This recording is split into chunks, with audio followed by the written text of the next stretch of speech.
নামাজ না পড়লে 6 শাস্তি দুনিয়াতেই। নামাজ প্রতিটি মুসলিমের ওপর ফরজ, বাধ্যতামূলক। নামাজ ছাড়া ইহকালীন ও পরকালীন মুক্তি অসম্ভব। নামাজ পাপাচার থেকে মুক্ত রাখে। স্বচ্ছ, সুন্দর ও স্বাচ্ছন্দ্যময় জীবন লাভ হয়। আল্লাহ বলেন, নিশ্চয়ই নামাজ অশ্লীল ও অন্যায় কাজ থেকে বিরত রাখে। সূরা আনকাবুত আয়াত 4। নামাজ না পড়ার শাস্তি। আল্লাহ তাআলা অন্য আয়াতে সময় মতো নামাজ আদায় করতেও বলেছেন। নিশ্চয়ই নামাজ মুমিনদের জন্য সুনির্দিষ্ট সময়ের সাথেই ফরজ করা হয়েছে। সূরা আন-নিসা আয়াত 103। যারা নামাজের বিষয়ে উদাসীন তাদেরকে সতর্ক করে আল্লাহ তাআলা বলেন, দুর্ভোগ ওই সমস্ত নামাজীদের জন্য যারা নিজেদের নামাজের ব্যাপারে উদাসীন। সূরা আল-মাউন আয়াত 4। নামাজ না পড়লে শুধু পরকালেই নয়, দুনিয়ার জীবনেও নেমে আসে অশান্তি, হতাশা, অভাবন্টন, দুঃখকোষ। দুনিয়ার জীবনে বেনামাজের জন্য 5টি শাস্তির কথা জানা যায় সাল্লাল্লাহু আলাইহি ওয়াসাল্লামের হাদিস থেকে। 1. আল্লাহ তাআলা নামাজ ত্যাগকারীকে দুনিয়ার জীবনে সব কাজের বরকত থেকে মাহরুম বঞ্চিত করে। হযরত আব্দুল্লাহ ইবনে ওমর বলেন, রাসূলুল্লাহ বলেছেন, যে ব্যক্তির আসরের সালাত কাজা হয় তার পরিবার পরিজন ও ধনসম্পদ সবই যেন ধ্বংস হয়ে গেল। মুসলিম হাদিস 1304।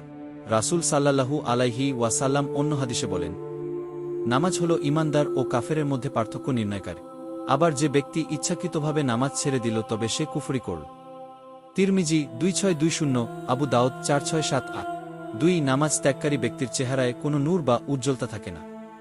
3. যে ব্যক্তি নামাজ ত্যাগ করে ওই ব্যক্তি দুনিয়ার অন্যান্য ভালো কাজের কোনো পুরস্কারও পাবে না। 4. নামাজ ত্যাগকারী ব্যক্তির জন্য কোনো লোক দোয়া করলে তা কাজে আসবে না। 5. নামাজ পরিত্যাগকারী ব্যক্তি দুনিয়ার প্রতিটি পদক্ষেপেই আল্লাহ তাআলা সব সৃষ্টিজীবের কাছে ঘৃণিত। কোনো সৃষ্টিজীবী তাকে পছন্দ করবে না। 6. ইসলামের শান্তি ও প্রতিশ্রুতি থেকে বঞ্চিত হবে। শারহুল আকিদাতুত তাহাবি 268। হাদিসে এসেছে, যে ব্যক্তি নিয়মিত 5 ওয়াক্ত নামাজ যত্নের সঙ্গে আদায় করবেন, কিয়ামতের দিন এ নামাজ তার জন্য আলো হবে, তার ঈমান ও ইসলামের দলিল হবে এবং তার নাজাতের ওসিলা হবে।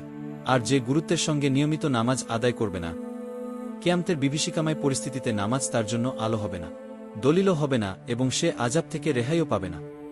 মুসনাদে আহমদ 6576। এত ভয়াবহতার পরও যদি আমরা নামাজ আদায় না করি, আমাদের মতো হতভাগা আর কেউ নয়। যে আল্লাহ আমাকে এত কিছু দিয়েছেন, তার জন্য আমরা দিনের 2-4 ঘণ্টা থেকে 5 ওয়াক্ত নামাজের জন্য 1 ঘণ্টা দিতে পারব না। আল্লাহ আমাদেরকে যে পঞ্চেন্দ্রিয় দিয়েছেন, শুধু এগুলোর শুকরিয়া আদায়ে সারা জীবন ইবাদত করলেও তো শুকরিয়া আদায় করা হবে না। আল্লাহ আমাদের সবাইকে নামাজের গুরুত্ব বুঝে নামাজ আদায় করার তাওফিক দান করুন।